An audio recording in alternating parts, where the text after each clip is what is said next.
Good day, chess world. So we are continuing with our work on the book Logical Chess Move by Move, helping to grow your tactical skill set, grow your attacking skill set, and how to successfully go after the enemy king. This example and the next one, plus the previous one, are all built on Lolli's mate. And of course, this right here that we see on screen, this is Lolli's mate. This is where the bishop and the queen work on these dark squares that are so very weak to generate this checkmate. You'd also see a Lolli's mate where this bishop could be replaced by a pawn. Quite impressive. Let's see, how do we get here in this one? How does this come about?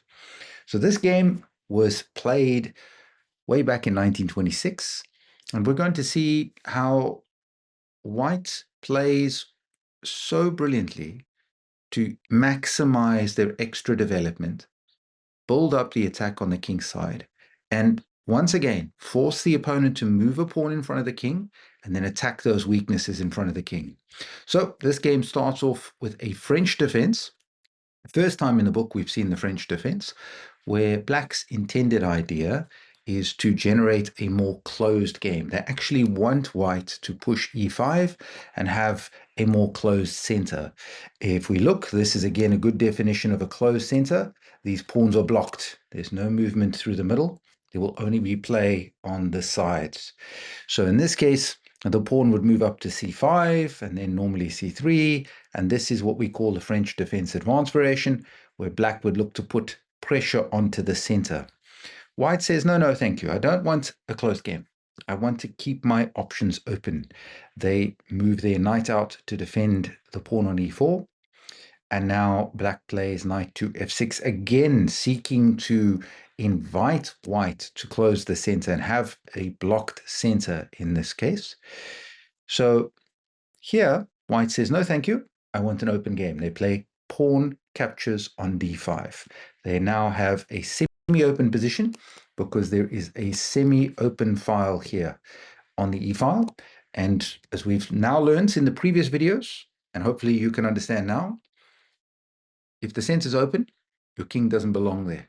So both sides work very quickly to develop. Bishop g5, this is a dangerous pin, putting pressure onto the center. The opponent blocks the pin. White plays bishop to d3. Already we can see white developing this bishop with an intention on the king side. So black plays knight to c6, and then white plays a strange looking move, knight ge2. The reason why white does this is that if the knight comes to f3, they did not want to see this pin on this square. This is more stylistic choice. I don't believe it to be any stronger or weaker. So knight ge2, and now the knight jumps into b4. Okay, knight g3. This was the idea by white. He is moving the knight to actively attack this f5 square and begin the operations. Black plays knight takes d3. Queen takes. Now, there's an interesting contest that we have here. In the previous video, go have a look at that one as well, if you haven't had a chance. We saw where black invested time to get control of the center and established big dominance. Here we see how black has invested time to gain the bishop pair, to get rid of white's light squared bishop, which could be very dangerous. Now, nothing wrong with black's plan, but black must be very careful and now ensure that they fix what is wrong with their position. And that's valuable for you to take into your games. Try to identify what things need to be improved. And here for black, it's a lack of pieces in the game. So they need to fix this. They need to try castle, get their bishop out, their queen out. Instead, this is where black goes wrong. Black sees that white is going to play knight f5, and then they're going to have to give back the bishop pair. So they play this move g6.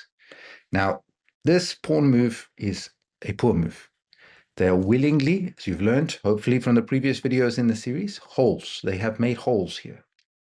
And this is weakening their kingside position. This is weakening where they're going to go. So in this position, the correct thing from white is white just castles, completes the development, and we can now say that white is finished with the opening. Why? Because all of their pieces are off the back rank and the rooks are connected. Because bear in mind, rooks don't like the early part of the game. So black now plays c6, another pawn move that was not required. Very dangerous in this position. So white gets their rook in the game, very creative, very, very nice. And black thinks, no problem, I'll solve this by castling.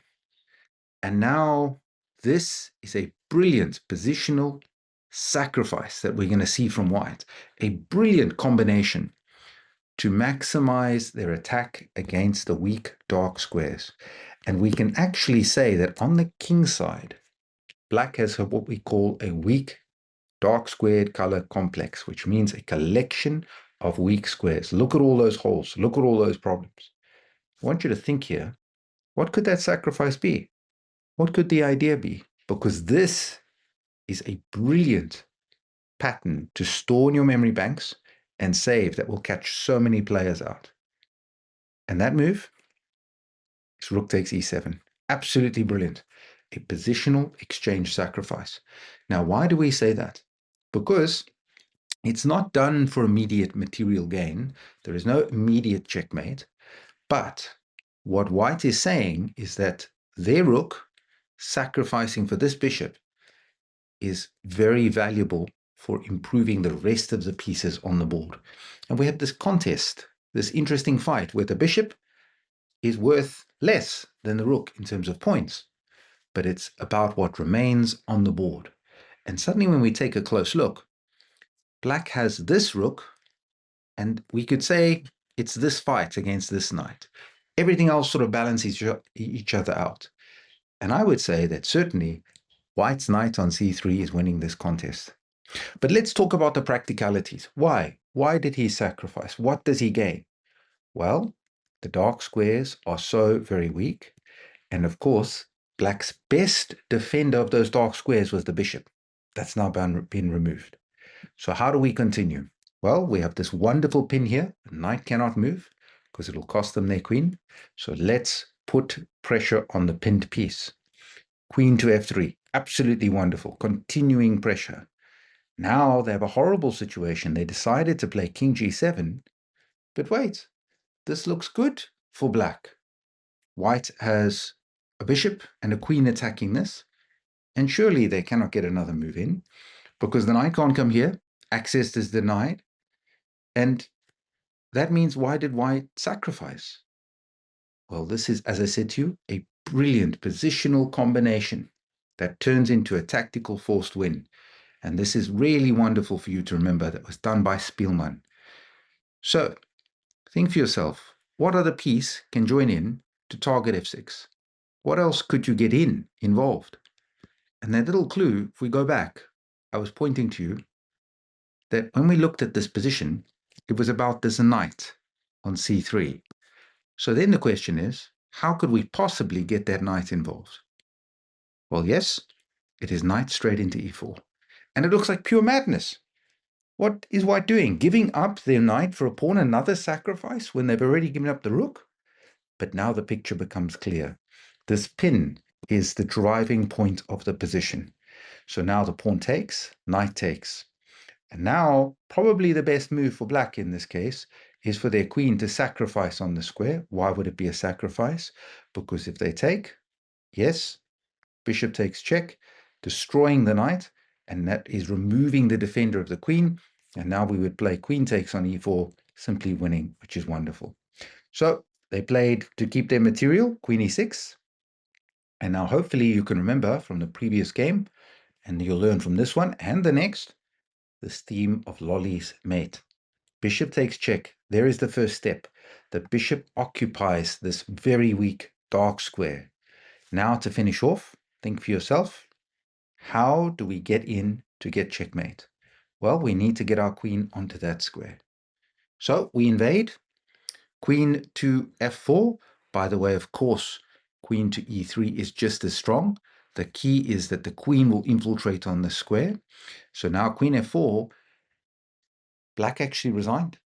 They cannot find a way to stop checkmate. So to give up their queen for the bishop would be the only path. But then it's an easy win with the extra queen for white in that case. So if, for example, they played bishop d7, the queen would infiltrate. And please don't forget the importance, the rule of three. Look how the knight helps support the bishop. The knight plays a starring role. If it was not for the knight, the bishop would have no support and we would have no checkmate. So what a wonderful combination. If the queen destroys the knight, we have queen checkmate.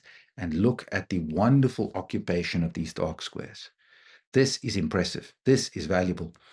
I want you to take from this game the importance of attacking weakened squares. Now, in this game, black willingly made these weaknesses. When black played their pawn to g6, that was a poor move. They willingly weakened their kingside, and that is something that is very dangerous. Be careful of that in your games, where you don't want to push pawns where your king is going to go. And that left those dark squares very weak. You can see here, black didn't have an understanding of what are holes. The only pawn that they had fighting for any dark squares on the whole king side was, of course, that pawn. And then when they played it to g6, because they were trying to prevent the knight invading, they created these holes.